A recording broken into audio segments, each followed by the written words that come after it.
ወንጌል ሲነገረኝ አትንገሩኝ በይ ጠንካራ ነበረ ልቤ እንደ ድንጋይ ግን አንድ ቀን ጭንቀት ወደ ሕይወቴ መጣ እውቀት የመሰለኝ ምንም አላመጣም ቢጨንቀኝ ቢከብደኝ ልሞክረው ብዬ በስብከት ሞኝነት አሜን ይሁን አሜን ብዬ አይቼ ማላውቀው የደስታ ካባ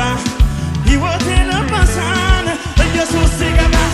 ዛሬማ እሞትለታለሁ ሂድ ቢለኝ ወዴት እሄዳለሁ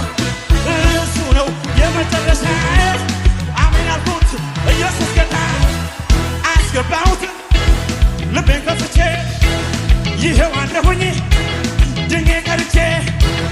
አስገባሁት አሜን ብዬ መድኃኒት ሆነኝ ኢየሱስዬ ኢየሱስዬ ይሸብሸብ ይሸብሸብ